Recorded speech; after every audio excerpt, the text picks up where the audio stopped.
France Inter. Nicolas Demorand, le 7-9.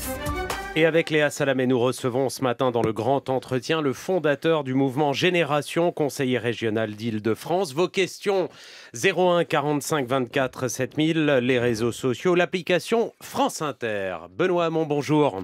Bonjour Nicolas Demorand. Emmanuel Macron a présenté jeudi dernier un plan de lutte contre la pauvreté qui part de la petite enfance et de la jeunesse, instaure un revenu universel d'activité qui sera composé à terme de la fusion d'un maximum d'aides sociales. L'ambition, c'est d'éradiquer la grande pauvreté en une génération. Vous avez souvent fustigé, Benoît Hamon, un président des riches depuis l'élection d'Emmanuel Macron. Est-ce que sur la pauvreté, vous reconnaissez qu'il prend le problème à bras-le-corps ? Non, je ne crois pas assez en tout cas. Il y a 9 millions de pauvres, un peu moins, mais il y a 9 millions de pauvres en France. Cela supposerait une politique radicalement différente de ce qu'elle est. Et pour commencer, je vais proposer une mesure qui, j'espère, pourrait être retenue dans le cadre de la concertation engagée par le président de la République, mais qui aurait un effet immédiat et un impact immédiat sur la pauvreté. Le président de la République le sait. Une des réalités de la pauvreté en France, c'est que ceux qui sont éligibles, qui ont droit aux minima sociaux, le RSA par exemple, n'en profitent pas. Pourquoi ? Parce qu'ils ne le demandent pas. Un tiers d'entre eux. Nous savons qu'il y a un tiers des personnes les plus pauvres. De cette simplification. Oui, mais la simplification, c'est pas l'automaticité. Il n'a jamais été évoqué par le président de la République qu'il pourrait être fait en sorte que demain, une personne pauvre reçoive automatiquement le RSA. Le non-recours au RSA conduit près d'un tiers des personnes éligibles à ne pas avoir ce RSA, c'est quelques centaines d'euros sur leur compte en banque. Et ça coûte, et en tout cas, pardon de le dire, mais les chiffres sont parlants, ça permet à l'État de faire 5 milliards d'euros d'économies sur le dos des pauvres. 5 milliards d'euros d'économies par an, c'est l'Observatoire, je crois, des non-recours qui donnait ce chiffre. Eh bien, si vous rendez automatique les minima sociaux, vous avez là une mesure à impact immédiat sur les personnes les plus pauvres. Ça n'est pas aujourd'hui envisagé, mais j'entends aussi une autre musique de la part du président de la République. Il parle, de revenu universel. Tout le monde a compris que c'était pas très universel. Vous avez vu un hommage ? Non, mais je vois que ce débat s'installe. Je vois que cette question qui faisait sourire, voire ricaner, s'impose dans le débat public, pas seulement en France. Le président Obama vient de prendre position en faveur du revenu universel. On voit que partout, on s'inquiète en tout cas des transitions dont je parlais lors de la présidentielle, c'est-à-dire l'impact de la révolution numérique sur le travail. Sauf que le revenu universel, de penser notre protection sociale différemment. Sauf que le revenu universel d'Emmanuel Macron est très loin, n'a rien à voir avec le vôtre, puisque pour l'instant c'est une fusion des différents minima sociaux. Non seulement il n'est pas universel, ce qui est le premier mensonge, mais en plus il est conditionné à une activité. Et c'est là qu'il y a quelque chose de particulièrement problématique dans l'approche d'Emmanuel Macron. Conditionné à une activité. Est-ce que ça veut dire demain que le RSA, pour pouvoir y accéder, ou le revenu universel d'activité, suppose qu'on ait une démarche volontaire de formation, d'emploi ? En clair, une contrepartie.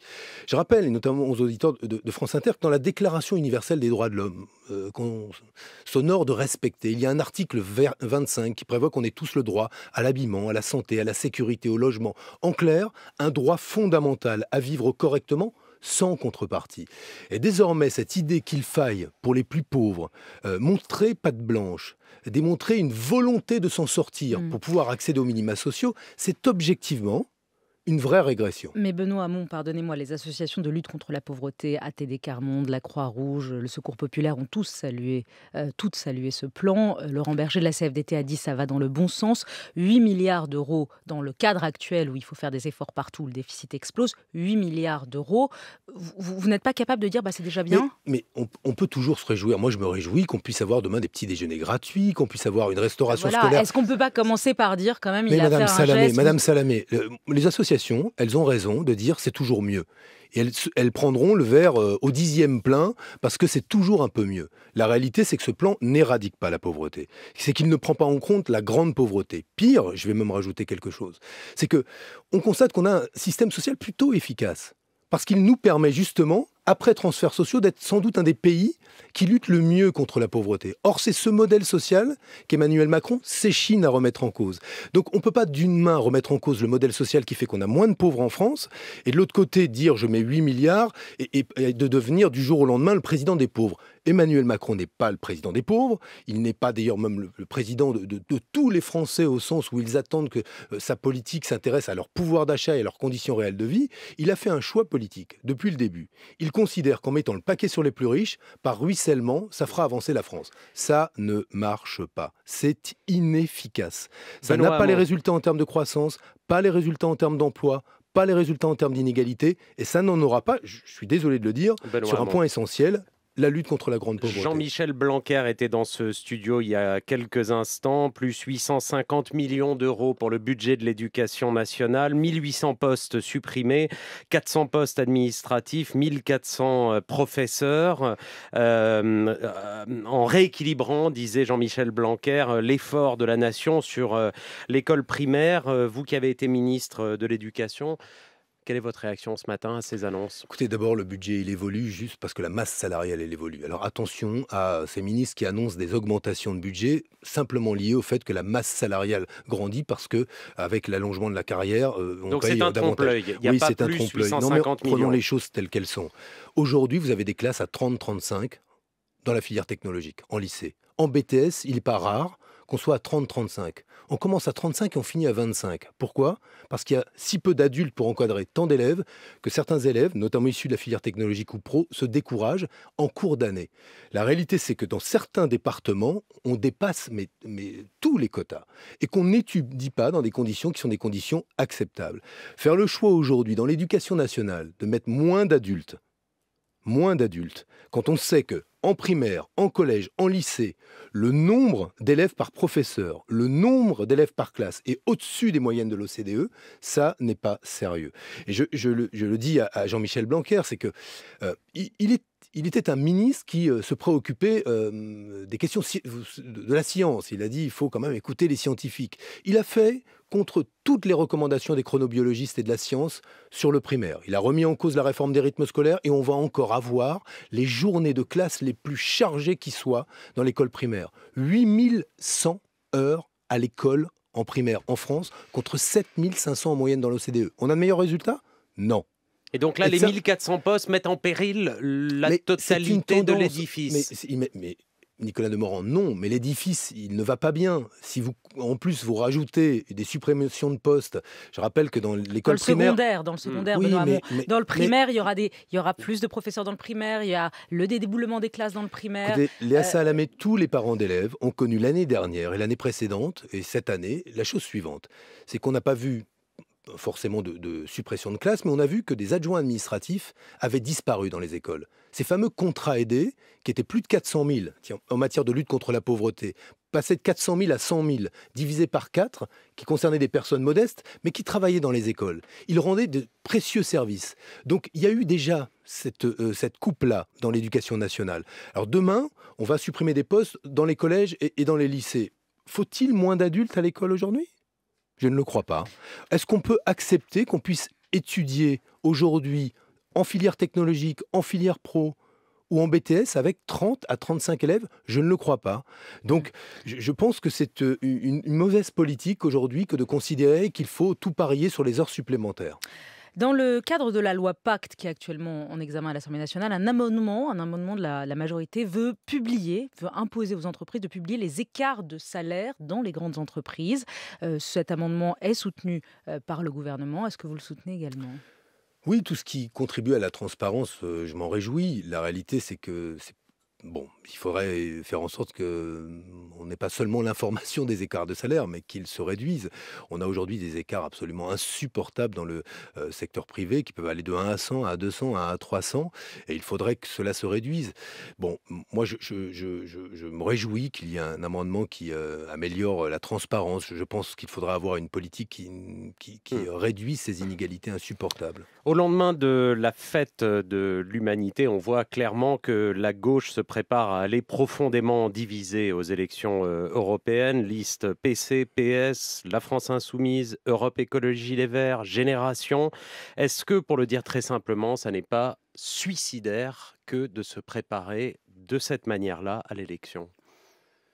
Bon, vous ne donnez pas le casting final, vous dites oui, où nous en sommes aujourd'hui. Moi, je vais vous parler franchement. Je pense qu'on a 2 difficultés à gauche aujourd'hui, qu'il faut regarder honnêtement. La première difficulté, c'est une divergence idéologique importante entre Jean-Luc Mélenchon et moi, par exemple, sur la question européenne. Je ne crois pas aujourd'hui qu'il y ait de déconstruction heureuse de l'Europe. Je ne crois pas qu'on puisse envisager, en tout cas je ne le souhaite pas et je ne le veux pas, une sortie de l'Europe comme une option sérieuse si l'Europe n'acceptait pas de changer les traités comme on le souhaite. Je considère qu'au moment où les nationalismes montent partout, je pense qu'il n'y a pas de solution qui passerait par la sortie de l'Europe, qui puisse être favorable aux citoyens français. En clair, tout scénario ou toute option de sortie de l'Europe renforce le nationalisme et ne nourrirait que le nationalisme. Ça c'est votre réponse à Jean-Luc Mélenchon. C'est la première difficulté. Et on peut la traiter par un dialogue respectueux des positions, mais c'est une vraie difficulté que nous avons. La deuxième difficulté, c'est que tous les appareils traditionnels de la gauche sont en crise, et à commencer par le Parti socialiste, mais on pourrait y rajouter Europe Écologie Les Verts, le congrès du Parti communiste qui se fait dans un contexte où il y a une vraie interrogation identitaire, et on voit bien que le Rassemblement de la gauche... Et Génération également. Oui, mais c'est un nouveau parti. Nous ne sommes pas... qui produit des solutions. À la différence de beaucoup d'autres formations politiques, nous essayons de produire des solutions. Mais ce que je veux dire, c'est que en clair, le Rassemblement de la gauche, ça ne peut pas être une alliance de partis en crise. Et ce qui me frappe, une fois ces deux difficultés posées, c'est qu'en fait, on tourne souvent le dos à une réalité, c'est que, bon, la classe politique, elle est beaucoup déconnectée des solutions que préconisent les Français. Ce ne sont pas les politiques qui ont alerté sur le réchauffement climatique. Ce ne sont pas les politiques qui ont alerté sur les perturbateurs endocriniens, les pesticides, mais cette fois-ci les médecins. Ce ne sont pas les politiques qui ont alerté sur le drame des réfugiés en Méditerranée. Eh bien, je pense que entre les libéraux de M. Macron, qui seront sur la ligne de départ, les nationalistes qui seront sur la ligne de départ. Le troisième homme. Pardon Jean-Luc Mélenchon, vous le mettez citoyen. Où Non, chez les nationalistes. Non, je n'ai pas dit chez les nationalistes. Je dis le troisième homme que nous devons imposer, c'est le citoyen. Et ce citoyen, il doit trouver une liste. Et j'espère que ce sera une liste de gauche et des écologistes. Parce que, objectivement, aujourd'hui, si on attend que la gauche se régénère par un accord d'appareil en crise, on n'y arrivera pas. Alors, Luc Carvounas a proposé hier, il est député socialiste, il lance un appel solennel à vous. Il voudrait une liste commune qui irait du PS à Génération de Benoît Hamon, en passant par le Parti communiste et les Verts, avec un Yannick Jadot à sa tête. Est-ce que ça vous semble pas bien Écoutez, là encore... les Verts se sont choisis en leur sein tête de liste, le PC aussi, le PS va le faire. Voilà, les Verts, le PC, le PS. Bon, très bien, c'est sur la table. Moi, je pense que s'il y a une personnalité avec laquelle j'ai envie de discuter, au-delà des mouvements citoyens qui existent, je l'ai évoqué sur la question écologique, sur la question de la santé environnementale, du travail, c'est Hulot. C'est Hulot. C'est une des personnalités avec lesquelles moi j'ai envie de discuter. C'est pas avec les dirigeants des partis ou les candidats qu'ils ont choisis. Parce que je trouve que... Le but de cette conversation ? Parce que je pense qu'il pose le bon diagnostic. Il pose le bon diagnostic. Et pourquoi je m'y reconnais ? Parce que nous en avions parlé il y a plus d'un an, quand il a décidé, lui, de me soutenir, parce qu'il trouvait dans mon programme les solutions au diagnostic qu'il posait. C'était quoi ? Il n'y a pas d'écologie dépolitisée. Ça n'existe pas. L'écologie qui s'arrange avec la droite, l'écologie qui s'arrange avec la gauche, et encore moins d'écologie franco-française, qui considère qu'on peut rapatrier la souveraineté en France et qu'on réglera les problèmes du réchauffement climatique. Et donc vous pensez que ça pourrait être une figure à nouveau, Nicolas Hulot, pour dépasser tous les clivages de la gauche? Plutôt, en tout cas, c'est ma manière de vous répondre. Plutôt que de nous retrouver encore dans cette énième discussion d'appareil qui, moi, me fatigue et qui ne mène à rien, surtout quand c'est sans solution derrière et quand les partis n'ont pas produit une solution, et je le redis, je repense à ma campagne présidentielle. Sur les grandes transitions, sur le rapport au travail, tout Benoît, ce que j'ai pu dire. Non, mais pardon. Non, mais vous avez entendu Nicolas. Est-ce que vous avez entendu Nicolas? Est-ce que vous avez entendu Nicolas Hulot dans ce studio? Qu'est-ce qu'il a dit? Il a dit: je ne ferai jamais de mal à Emmanuel Macron. Vous le voyez présenter une liste concurrente. Je ne parle pas de présenter une liste. Si vous me parlez d'une personnalité, la seule qui m'intéresse aujourd'hui, c'est celle-là, parce qu'elle pose les bons diagnostics. Parce que ce qu'il a dit sur le fond, c'est ce que nous devons retenir. Où on en est de son appel au réveil des consciences? Où on en est? Nulle part. Est-ce qu'on envisage demain que, plutôt que d'avoir des critères de Maastricht absurdes sur la question des déficits publics, on pose dans les traités des critères écologiques, qu'il n'y ait pas une décision publique qui ne soit prise à l'aune de son impact environnemental et écologique? Voilà une belle réforme. Et bien moi, ce que je dis ici aujourd'hui, c'est que la grande leçon de tout ça, c'est qu'il n'y a pas d'écologie dépolitisée si l'écologie n'est pas de gauche, au sens où elle ne remet pas en cause le modèle économique et cette intoxication à la croissance de la richesse matérielle qui est celle des pays européens. Eh bien, il n'y aura pas il n'y aura pas de scénario à moins de 2 degrés sur le réchauffement climatique. Il n'y aura pas de scénario qui inversera la dégradation de la biodiversité. Il n'y aura pas de politique qui empêchera l'artificialisation des sols et le bétonnage du littoral. Voilà la Pourquoi réalité. vous voulez l'enfermer dans la gauche? Pourquoi vous dites qu'il n'y a pas de changement écologique si ce ne fait pas à gauche? Mais parce que le libéralisme est strictement incompatible avec Il y a l'écologie. une, il y a- il y a une droite qui n'est pas libérale, non? Non mais objectivement, pensez-vous qu'aujourd'hui, il soit possible, vu les résistances qui sont celles de notre modèle de développement, des grands lobbies, à tout changement, on le voit encore cette semaine, mais il y a eu la démission du Hulot. Est-ce que ça change d'un iota l'attitude de la nouvelle majorité sur les glyphosates? Pas du tout. On continue à refuser l'interdiction des glyphosates dans la loi. On continue à interdire, à refuser d'interdire l'épandage, la pulvérisation de pesticides à proximité de zones résidentielles ou d'écoles. Vous rendez-vous compte? Donc il n'y a pas de réveil des consciences. Moi, ce que je crois aujourd'hui, c'est qu'on a besoin de ce réveil des consciences, et c'est par cette mobilisation, cette énergie citoyenne, parce qu'elle est partagée par des citoyens, qu'on fabriquera la communauté de destin de la gauche, et pas par un accord d'appareil. En tout cas, si la gauche parle d'une énième accord seule d'appareil. voix, c'est bien sur la petite vidéo du week-end montrant Emmanuel Macron dialoguer avec un horticulteur au chômage. Si je traverse la rue, je pourrais vous trouver un emploi, a-t-il dit donc à cet horticulteur. Comment avez-vous reçu cette image pendant les journées du patrimoine? Je pense qu'un président ne devrait pas parler comme ça. Il ne devrait pas parler comme ça. Imagine-t-on De Gaulle ou Mitterrand parler ainsi? Puis Nicolas Sarkozy, il y a une forme de jouissance du pouvoir, de mise en scène du pouvoir qui amène les présidents de la République à aujourd'hui singer la puissance et qui, voilà, je trouve que... il ne devrait pas parler comme cela. C'est assez méprisant pour le jeune horticulteur en face de lui. Et puis c'est surtout totalement déconnecté de la réalité. D'abord, c'est un jeune horticulteur, c'est une formation spécifique. Est-ce qu'il a envie d'être plongeur dans un restaurant? Tout le monde n'a pas envie de bosser dans le bâtiment ou le restaurant, ou les restaurants. Est-ce que parce qu'il n'en a pas envie, il ne veut pas travailler? Non, il a envie de travailler dans sa filière. Et il y a quelque chose de très déconnecté à tout cela, et je trouve je le dis un peu avec un peu de gravité, il faudrait qu'il arrête de se comporter comme un jeune militant libéral exalté qui fait des leçons de théorie économique à tout le monde. Il y a du boulot de l'autre côté de la rue, d'ailleurs les patrons me l'ont dit, etc. Non, voilà, on l'avait déjà dit, un président ne devrait pas parler comme cela. C'était valable pour le précédent, c'est valable pour lui aussi. Chantal est en ligne, bonjour et bienvenue. Bonjour. Je voudrais rebondir sur la question de Nicolas Demorand. Effectivement, moi j'ai voté pour vous, Monsieur Hamon. J'apprécie beaucoup votre projet. J'étais à fond et je suis très déçue de ce qui va se passer pour les européennes.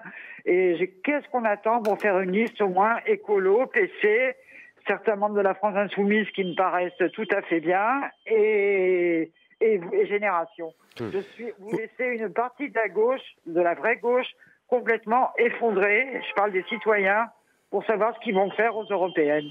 Voilà. Merci Chantal pour cette intervention qu'on va enchaîner avec celle de Gilles. Bonjour Gilles, bienvenue. Bonjour. J'appelais pour... on se rappelle du coût politique qu'avait payé Michel Rocard en faisant un mauvais score tout seul aux européennes, échec orchestré par Mitterrand en l'occurrence. Mais est-ce que Benoît Hamon ne craint pas, en cas de contre-performance, que le même piège se referme autour de lui?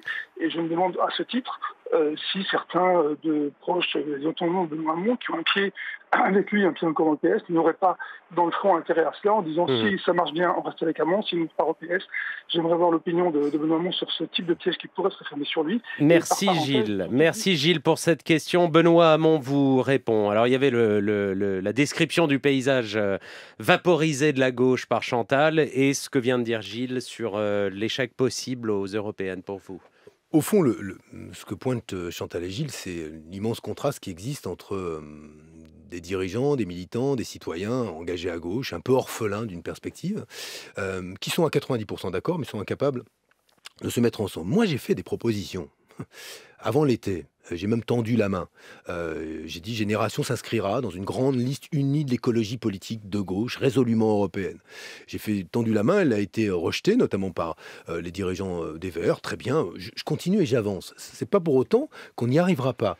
Ce que je dis simplement, c'est qu'il n'est pas question, moi, que je rentre dans une énième tambouille avec qui que ce soit et des appareils qui ne savent même pas aujourd'hui où ils en sont sur le plan politique. Il me semble qu'il faut repartir de l'essentiel. Alors parlons d'Europe, puisque le sujet c'est l'Europe. Aujourd'hui, est-ce qu'on pense qu'il y a une réponse à l'urgence climatique qui peut être autre chose que continentale? Ma réponse est non. Donc il faut un grand New Deal écologique. Quand nous nous sommes avec Yanis Varoufakis associés pour créer un grand parti transnational, le Printemps européen, avec des partis polonais, portugais, danois, allemands, français, etc. Nous avons voulu prendre l'Europe au sérieux. Et c'est en commençant comme cela. Alors moi, je refuse pas du tout la liste unie. Je l'appelle de mes voeux. Je dis simplement que je ne marcherai pas dans la énième combine qui vise à faire réélire un tel ou un tel. Vous serez vous-même candidat ou tête de liste pour votre propre mouvement ? Écoutez, parce que je prends l'Europe au sérieux, je l'ai dit que je m'engagerai dans cette campagne. Je m'engagerai sans doute sur la liste. À quelle place ? Ça n'est pas important à mes yeux aujourd'hui, mais je m'y engagerai. Il y aura une liste Génération. Il y aura, d'une manière ou d'une autre, Génération sera sur une liste. Je ne pose pas comme préalable que Génération aura sa liste. Je veux l'unité, donc j'y travaille. Frédéric est au standard. Bonjour et bienvenue. Oui, bonjour à tous. Monsieur Hamon, bonjour. Je voudrais vous interroger sur les critiques des commissions gouvernementales, législatives, sur l'affaire Benalla. Je rappelle que cette commission est tout à fait dans son rôle, puisqu'elle veut savoir comment le gouvernement, par l'intermédiaire de la police, a été infiltré par quelqu'un qui est venu lui donner des ordres. Il ne s'agit pas de juger monsieur Benalla, mais bien le gouvernement. Dès lors, que penser des réflexions de Mme Belloubet, ancienne du Conseil constitutionnel, du président de la République et de M. Castaner, qui appellent au respect de la Constitution et qui, en prétendant donner des ordres législatifs, sont en train, à mon sens, au contraire de la violer. Qu'en pensez-vous ? Merci Frédéric pour cette question. Benoît Hamon. Écoutez, si le gouvernement voulait attirer l'attention sur l'audition de M. Benalla, il a réussi. Parce qu'il n'y a jamais eu une telle ramdam autour d'une audition dont il faut sans doute d'ailleurs pas attendre grand-chose, puisque M. Benalla n'a pas l'air de vouloir dire grand-chose. La question que je me suis posée, c'est que redoute-t-il tellement pour vouloir que M. Benalla ne soit pas entendu par la commission d'enquête sénatoriale? Qu'est-ce qu'il redoute dans ce qu'il pourrait dire? Je ne sais pas. Bon, en tout cas, il y a une fébrilité qui montre, déjà une certaine conception de la séparation des pouvoirs qui pose problème. Il y a aujourd'hui des prérogatives parlementaires qui doivent être respectées. Et on ne peut pas vouloir une démocratie continue et plus équilibrée et mépriser le Parlement dans son rôle de contrôle de l'exécutif. Donc je pense que la commission sénatoriale est dans son rôle. Et il me semble que depuis le début de cette affaire, se révèle une conception de l'exercice du pouvoir et de la pratique du pouvoir, très ancien régime, très 5e République en fait, parce que la 5e République est de ce point de vue-là très immature, voilà, qui n'est sans doute pas à la hauteur des exigences de transparence de nos compatriotes. Une petite interrogation pour terminer, Benoît Hamon. Est-ce que vous comprenez pourquoi un an et demi après son élection à la présidentielle, Emmanuel Macron est en chute libre dans les sondages, il est moins populaire aujourd'hui que François Hollande et Nicolas Sarkozy à la même époque, et que vous, c'est-à-dire Génération, le PS et les Verts, c'est-à-dire cette espèce de gauche social-démocrate, appelons-la comme ça, n'en profite absolument pas. Vous ne montez pas. Si vous jugez la popularité des individus, oui, mais pas aujourd'hui le débouché électoral. Ma popularité, celle de la plupart est en hausse. Je ne juge pas la popularité, je regarde les sondages pour les européennes. Ce qui est comparable. Vous êtes à 4, les Verts sont à 5. Vous pourriez en profiter énormément plus, non ? Pourquoi aujourd'hui? Parce qu'on a besoin d'installer une alternative crédible. À qui? À un match que moi je refuse, celui des nationalistes et de M. Macron. Ils se sont choisis l'un et l'autre. C'est pour ça qu'aujourd'hui on est mis au défi de proposer des solutions. Moi je l'ai fait, on n'en a pas beaucoup parlé. J'ai essayé de parler travail, j'ai essayé de parler d'Europe, réchauffement climatique, mais vous m'avez ramené sur à chaque fois ces questions-là. Donc je vous le dis, c'est quand même pas facile. Eh bien moi je pense aujourd'hui que ce troisième homme qui est le citoyen, il doit trouver dans l'offre politique qui sera la nôtre, avec Génération, le PC, des socialistes s'ils le veulent, les écologistes, il y aura une liste unie de l'écologie. En tout cas politique, je le souhaite. Mais ce débouché, il va venir, il monte. En tout cas sur le terrain, moi je le vois partout. Parce que les citoyens n'ont pas attendu que la gauche des appareils se réunissent pour prendre des initiatives.